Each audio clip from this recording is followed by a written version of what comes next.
Chhatrapati Shivaji Maharaj, Mahatma Jyotiba Phule, Rajshri Shahu Maharaj, doctor Babasaheb Ambedkar, लोकशाहीर अण्णाभाऊ साठे, सर्व महापुरुष यांना विनम्र अभिवादन करून आज चिखला या ठिकाणी महाराष्ट्रामध्ये छत्रपती शिवाजी महाराज आमची अस्मिता आहे. हे शांत आणि ही अस्मिता वाचवण्यासाठी जिजाऊच्या लेकीने जे शौर्य गाजवलं त्याला जय भीम आणि जय शिवराय करण्यासाठी या ठिकाणी मी आलो. ज्यावेळेस ही घटना बघितली तळपायाची आग मस्तकाला घेतली की हा महाराष्ट्र छत्रपती शिवाजी महाराजांचा महाराष्ट्र, डॉक्टर बाबासाहेब आंबेडकरांच्या संविधानावरती चालणारा महाराष्ट्र आणि जनावरांसारखी माणसं कशी काय दिसू शकतात. ज्यावेळेस आमच्या आईचं त्या ताईचं चित्र बघितलं ते अनेकांनी फेसबुक व्हॉट्सअपला व्हायरल केलं. पहिल्यांदा मला असं वाटलं की मी हे व्हायरल नाही केलं पाहिजे. आणि बहीण आहे आमची, त्या बहिणीचे ज्या प्रकारचा व्हिडिओ आला त्या बघून वेदना झाल्याशिवाय राहणार नाही. काय काय म्हणावं या महाराष्ट्रामध्ये कशा प्रकारे जनावरांसारख्या विचाराचे लोक असू शकतात. गुन्हा काय, आपल्या समाजाला न्याय मिळावा म्हणून लढणं, त्यांना एका अचानक टार्गेट झालेलं नाही, पुतळा बसवला हल्ला केला हे नाही. आम्ही ओळखतो कार्यकर्त्याचं संकट काय असतं. दीपक केदारवर सुद्धा हल्ले झाले. संजीवनी ताईला फक्त पुतळ्यापुरता हल्ला केलेला नाही तर ती जय शिवरायचा नारा बुलंद करते म्हणून तिच्यावरती हल्ला केलेला आहे. अनेकांना दिसते मनोदाना सोबत दिसत आहे. अरे राजकारण वरच्या स्तराचं असतं बाबा, त्याच्याकडे लक्ष नका देत जाऊ. राजकारण गावात आलं की गाव हे संपल्याशिवाय राहत नाही. एक काळ होता गाव एकोपानी राहायचं, पण आज ती स्थिती दिसत नाही. आज महापुरुष वाटून घ्यायला लागले. अरे छत्रपती शिवाजी महाराज या ठिकाणी एका जातीपुरते मर्यादित असू शकत नाही. त्यांना कशा प्रकारे या ठिकाणी कुणी विरोध करतो हाच मला प्रश्न या ठिकाणी पडला. छत्रपती शिवाजी महाराजांना विरोध होता, बरं जागा काही बापाची नाही, कुणाची जागा आहे? जागा सरकारी आहे. पुतळा लावलाय चांगला दिसतोय, अंगणवाडीच्या समोर लावलाय.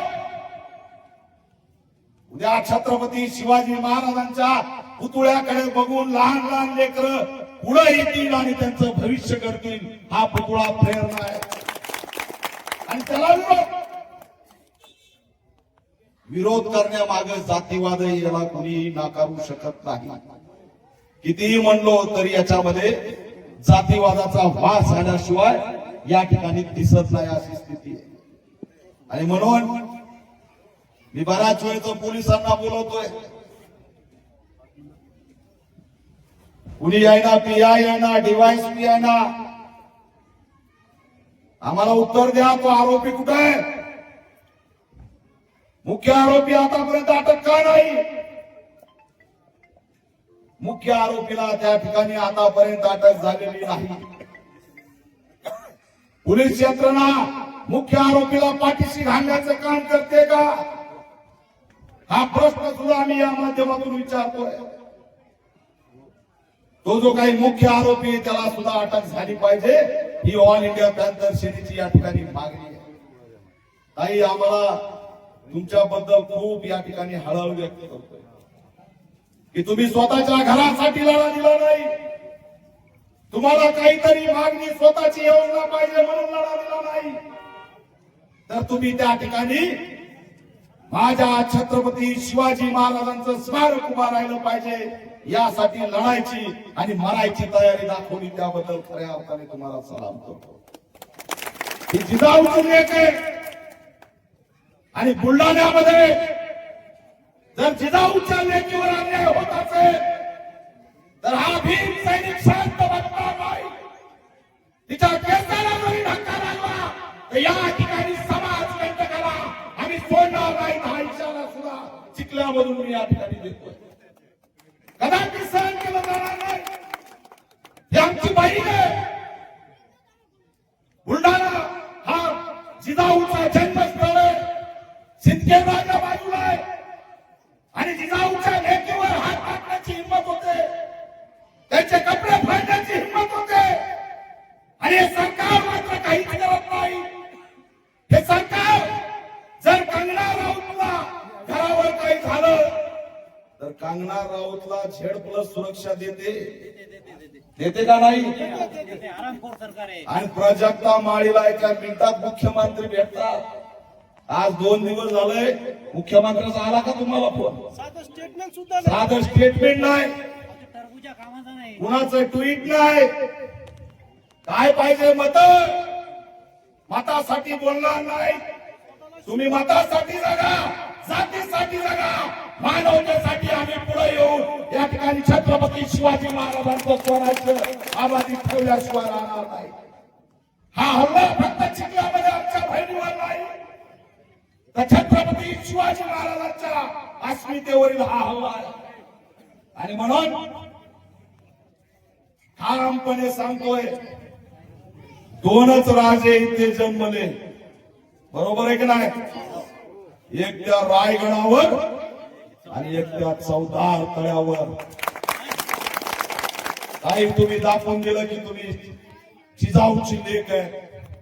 तुम्ही खाली पडलेला बघितल्या, तुमचे कपडे फाटलेले बघितले, तुमच्या सोबतच्या एका ताईच्या त्या ठिकाणी पाय फुटल्याला आम्ही बघितलाय. किती वेदना तुम्हाला होत होत्या. मोठा जमाव त्या ठिकाणी उभा होता आणि त्या जमावासमोर तुम्ही पुन्हा एकदा उठून धावून गेला. हे दुसरं कुणीच करू शकत नाही. शूरवीरांची अवलाद संजीवनी ताई यांनी करून दाखवलेलं आहे आणि हे असणारी खरी लढाई आहे. पण आता राजकारण सुरू झालंय, त्यांच्यावर आरोप केले जात आहे. आमदार काल आला, कोण आहे आमदार इथे? अरे जोरात बोला रे बाबा. अरे मी बोलतोय, तुम्हाला काय होतंय? कायंदेला सांगा वाईंदे होतील, आमच्या नादी लागायचं नाही.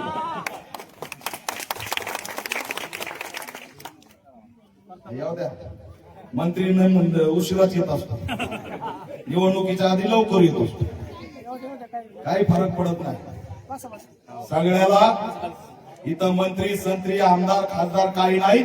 आमच्या सगळ्याचा बाप छत्रपती शिवाजी महाराज.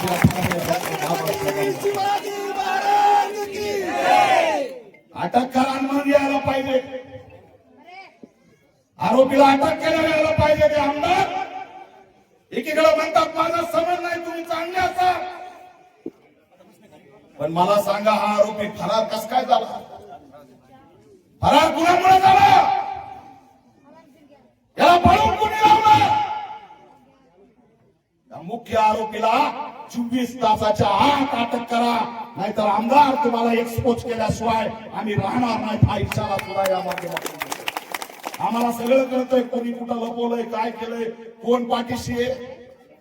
आणि आता पुन्हा आमच्या ताईला टार्गेट होणार आहे. मी सांगतो तुम्हाला काय असतंय ते.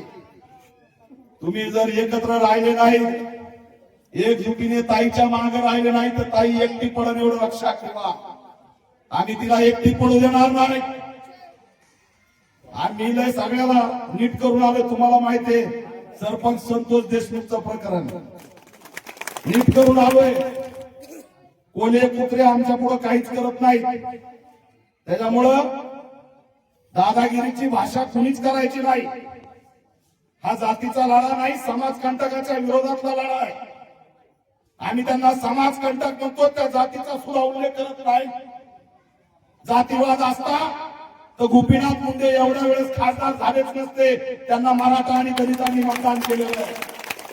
पण आज फॅशन बदलली, जातीपुरतं मर्यादित राहायची सवय झालेली आहे. मानवताचं कुणालाही काही घेण देणं पाडलेलं नाही.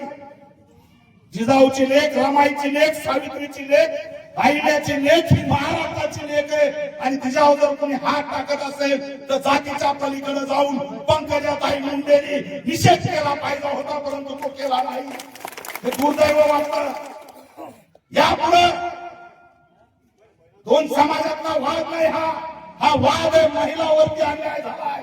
महिलेचे कपडे पाडले, तिचे दिडवडे निघाले. खैरमांची आम्ही बघितलेली आहे, सुरेखा त्या ठिकाणी तर करून मतदानी आम्ही बघितलेली आहे. पुन्हा एक संजीवनी होऊ देणार नाही, पुन्हा महाराष्ट्रात खैरमांची होऊ देणार नाही. हा इशारा सुद्धा इथून देतोय.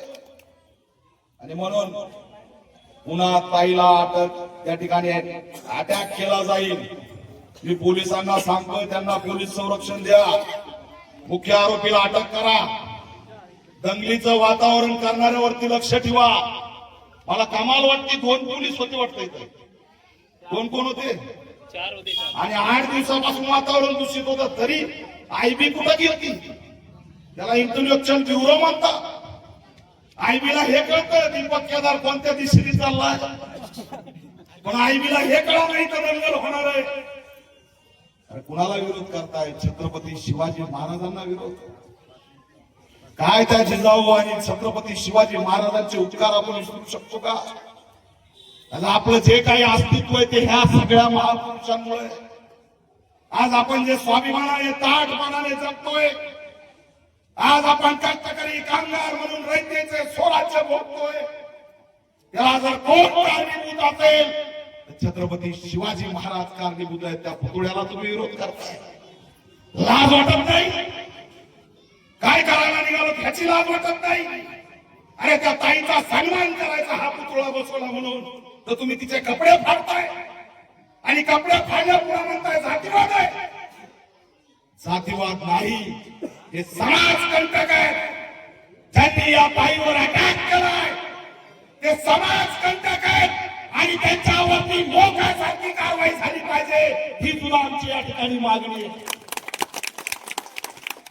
मी डीवायएसपी एसपी ना आवाहन करतो, नेते येतील जातील, पुन्हा शांतता होईल आणि मग आम्ही ताईवर गुन्हा दाखल करू. 2 गटातलं वाद म्हणू.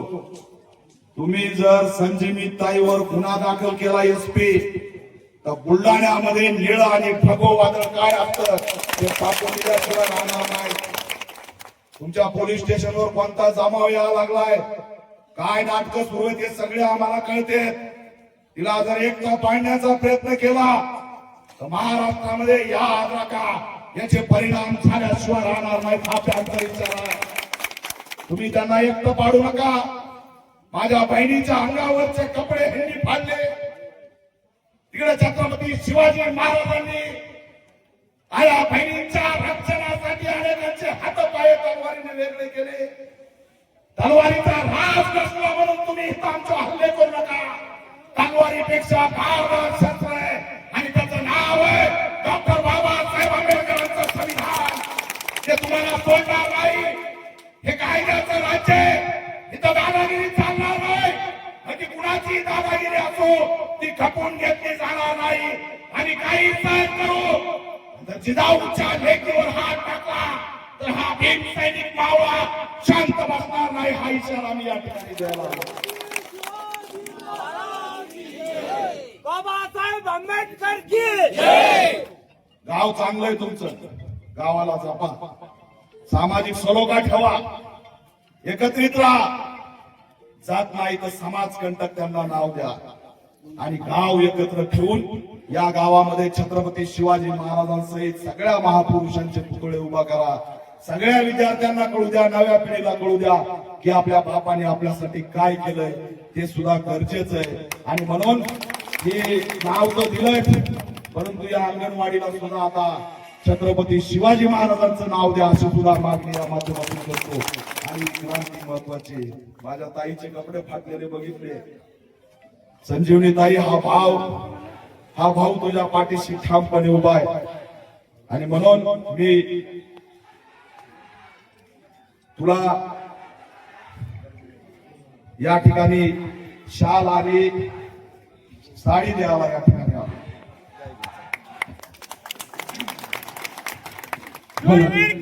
या ठिकाणी ऑल इंडिया महिला सेनेचे राष्ट्रीय अध्यक्ष सन्माननीय दीपक भाई आपल्या या रंगआगीचा या ठिकाणी सन्मान करत होते. ताईंचा सन्मान या ठिकाणी ऑल इंडिया पॅन्थर सेनेचे राष्ट्रीय अध्यक्ष सन्माननीय दीपक भाई या ठिकाणी ताईंचा सन्मान करतात. हॅलो, सर्वांना विनंती आहे की कृपया आपण पेंडॉल मध्ये बसून घ्यायचं आहे. या ठिकाणी ताईंचा सन्मान ऑल इंडिया पॅन्थर सेनेचे राष्ट्रीय अध्यक्ष सन्माननीय दीपक भाई